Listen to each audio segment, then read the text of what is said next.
let's talk about load versus capacity and how that relates to injury. So often when we get injured, we think it's the last thing that we did that caused that injury. Well, there's some truth to that. In all likelihood, it's all of the things that led up to that moment in time that created us to exceed our capacity and therefore get injured. It's important to understand this because you can take responsibility for that, for not getting too close to that capacity line or knowing when you're getting close there so you can prevent yourself from getting injured. It also helps you understand why you might get injured anyway. So let's look at this graph. We have our capacity line here. If we cross that capacity line, we're more likely to get injured.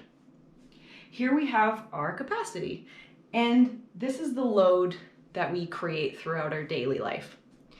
So before we wake up every day, we have a pre-existing set of conditions that get us a little closer to that capacity line.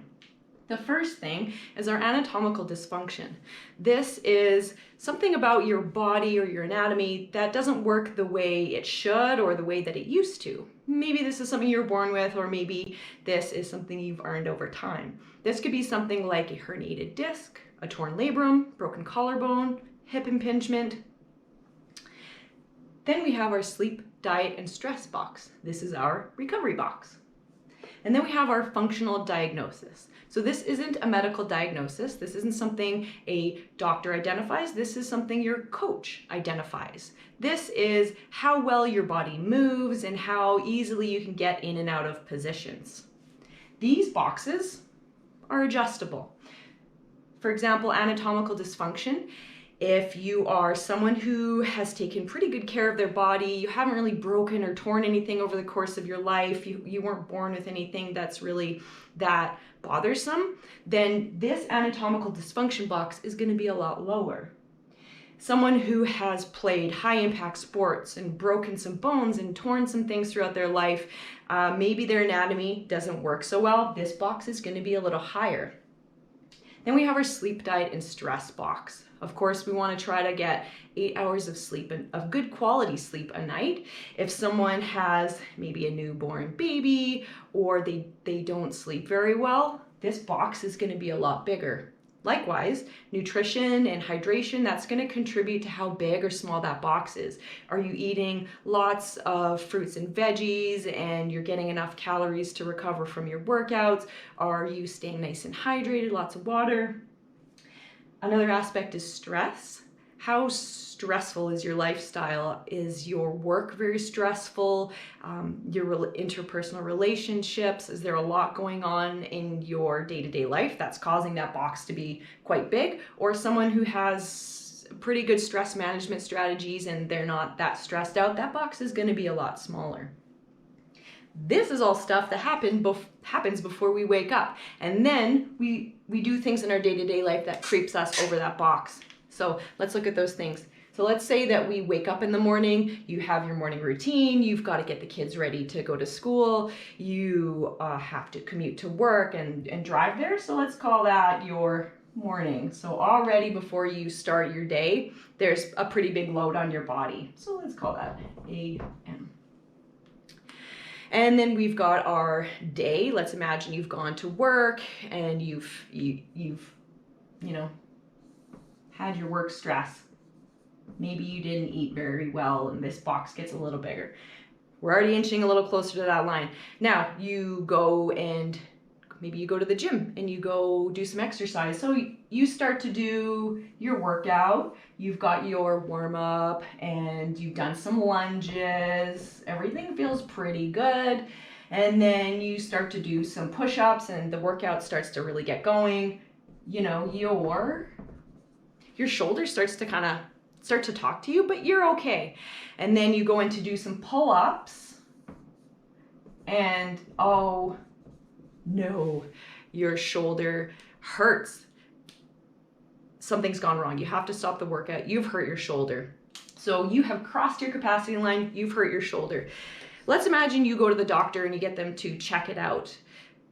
They ask you what you did. Well, I went to my normal workout. Oh, what did you do at the workout? Well, I did some lunges. Everything was fine. I did some push-ups. Everything was fine. And then I did some pull-ups and my shoulder, it's really started hurting. It felt like there was a knife in there. Okay, what might that doctor say? The doctor might tell you that maybe you shouldn't be doing pull-ups anymore. Maybe it's not appropriate for you. Maybe it's not appropriate for your age. So you have a choice. You can continue the pattern of, re-injuring that shoulder, continuing this pattern, like, well, I'm not going to stop doing pull-ups. I love going to the gym and I like feeling strong, so I'm going to keep doing that, and I hope that maybe I just don't hurt my shoulder next time. Or you can listen to that advice of your doctor and just don't do pull-ups anymore. If you decide to not do that, then that's kind of taking something away from your life. All this stuff at the top, this is your hobbies, this is these are your activities of daily interest. They help make your life fuller. So I'm going to give you another choice.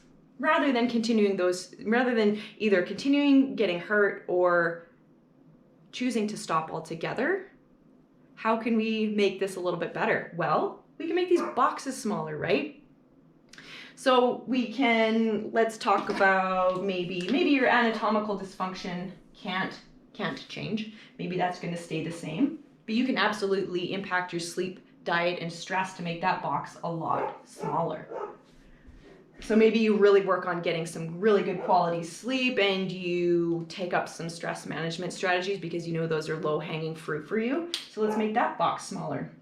Your functional diagnosis, this is something that you can work on with a coach.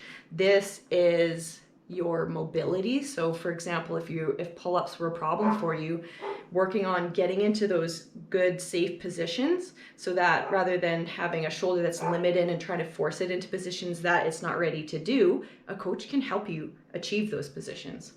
We can also help you get a little bit stronger to protect all of the joints and get them moving at the way that they're supposed to move. So let's say that you took some responsibility for that and your functional diagnosis box is a lot smaller. Now we can add in all these other boxes at about the same, let's say the same height. We've got our morning, we've got our work chunk here. We have let's go back to that same workout. We've got our lunges. We have our push-ups. And then we've got our pull-ups. Oh, okay. Your shoulder's feeling a lot better. So that's one way that we can help. Another way that we can make this situation a little bit better is raising this capacity line. Like, I would love that. Don't you? You can make that capacity line bigger, and the way that you do this is working with a coach. Coaches can carefully plan your training and adaptation to raise that line up. So that's load versus capacity and how you might prevent yourself from getting over that line. I hope this helped.